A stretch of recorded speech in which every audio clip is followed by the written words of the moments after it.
excited about it, but we'd like to do two parts. One, you want to share with us the special occasion today that's going to be going on regarding the Baltimore Community Garden?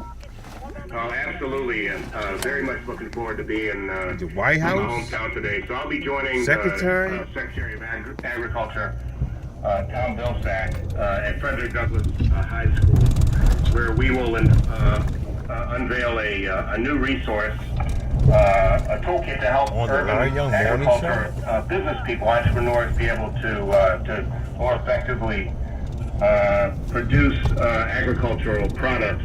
But we will also, and I'm very, very excited about this, we'll be planting an urban garden there at Frederick Douglass High School. So it's a very, very exciting moment coming up later today.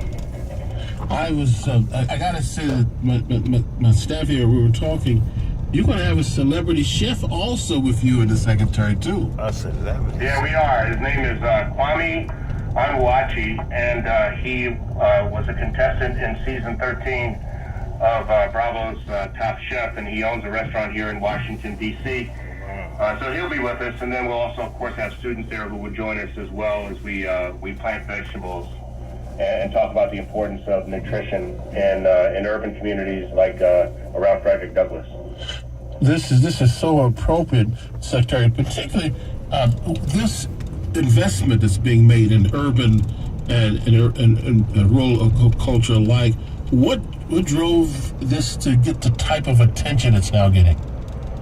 Well, I think Secretary Vilsack has been very ambitious about making sure that issues around agriculture as they relate to nutrition, but also to entrepreneurship, are not just seen as rural issues. That in urban areas like Baltimore and all across the country, that people need to understand that these issues matter there as well. And so we've seen the Department of Agriculture make major investments around urban gardens and going out and talking to young people about the importance of, again, nutrition and good vegetables and as it relates to entrepreneurship too, which of course is something that folks have known for a long time, for generations. Many of the people, certainly in my parents' generation, came from farming communities and understood all that, and so we're just helping to bring these issues back to another generation as well. I was very excited when I noticed here, because this family came under the leadership of our very fine president, has invested more than $19 billion in Maryland through economic development initiatives, nutrition programs, conservation efforts, food and agricultural research at Maryland's colleges and universities. In short, this administration has been pretty good to Maryland. Just put that out. Yeah, I'm sorry. Yes, sir. No, I was going to say thank you very much for acknowledging that, Larry. That $19 billion that just the Department of Agriculture alone has invested in Maryland, as you mentioned, really says a lot about what the Secretary of Agriculture has done to help the state of Maryland, not just again in rural areas of Maryland, but also in urban areas as well.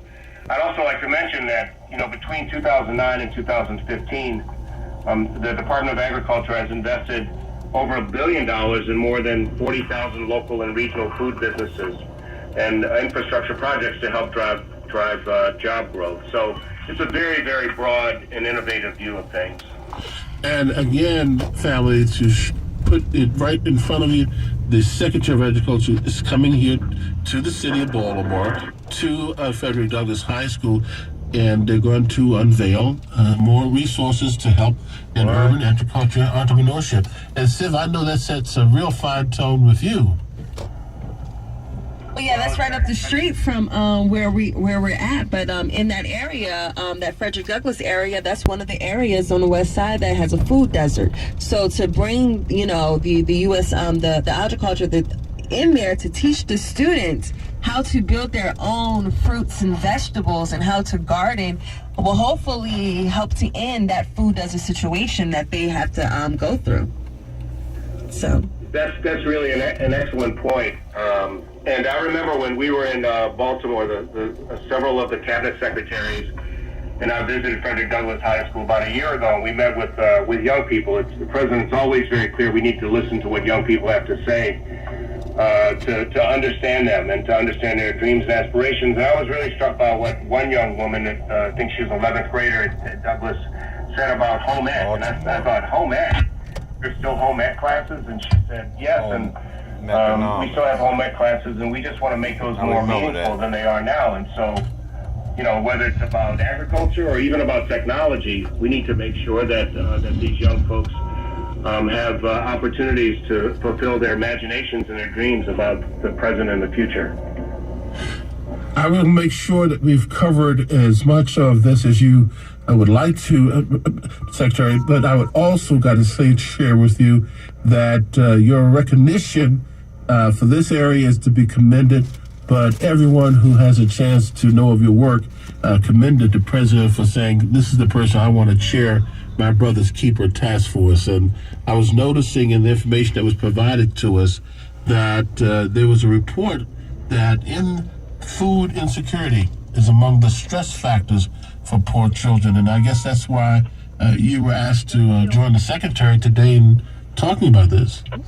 Without question, Larry, we know that issues around nutrition and insecurity, whether it be personal, physical insecurity, mental insecurity, or just, as you said, around food insecurity, that for young people to grow up in situations where they have so many things to worry about their basic needs, something we can clearly do something about, and that's very essential to the work that we're doing around My Brother's Keeper.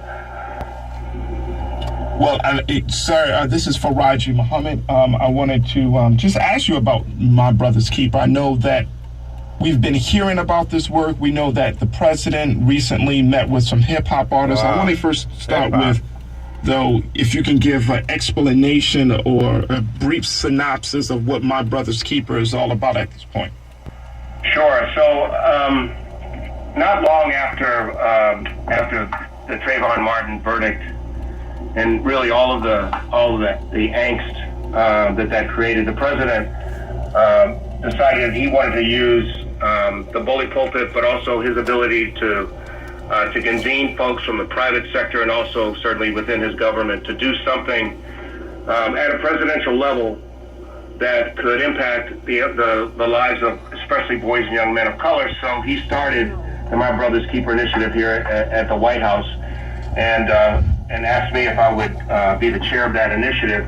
And so I'm grateful to have been assigned to do that. What we've been able to do over 2 years has been really nothing short of remarkable, in the sense that first we have the president directed federal agencies to look at all these various programs that affect the lives of young people, starting when they are just born all the way through young adulthood, and see what we can do to make sure that they are better prepared to enter school, that they stay in school, that they have opportunities for summer jobs, that if they get in trouble, that they have a second chance. So we've been really focused on those things and made a lot of headway in terms of federal programs. But we've also seen the growth of 250 communities across the country that have adopted the president's vision and that are My Brother's Keeper communities. And I'm proud to say that Baltimore City is one of those communities. And what that is involved is the private sector in Baltimore, the foundations and the businesses getting together with the local leadership to approach things more collaboratively and to create opportunities for young people again across the board. So these communities are the key to this work being done locally, but also to sustain it. So again, I'm very proud of what's happening in Baltimore and quite optimistic about the future. These are urgent issues, but we have to build sustaining models for them. We have also seen initiatives started, for example, today, the Will and Jada Pinkett Smith Foundation is announcing that it will embark on a domestic tour to expose underserved young people to careers in the entertainment the entertainment industry. Oftentimes, whether it's about entertainment or sports, young people we ask them what they want to be, and they want to be a star this, star that, but what the Will and Jada effort is about is saying to young people, their careers that involve being the accountants, being the people building the sets, being the lawyers, in all sorts of endeavors that are connected to the industries that young people need to know about. So we're very proud of that. We've seen lots and lots of support around mentorship and the like as well. So MBK is about so much, and yet fundamental to this is that the president wants us to be able to show that there are ways to help young people that work and that we need to invest in those. Fantastic. Well, Mr. Secretary, we are honored to have you on the Larry Young Morning Show this morning, and look forward to seeing what will follow with the visit of our U.S. Agricultural Secretary to Douglas High School. And all I can say, it just shows for all who have any concerns, this administration has been responsive, is responsive, and you epitomize that, sir. And we thank you very, very, very much. Hey, Larry. Yes, sir. Just one final thing I'd like to say. Sure.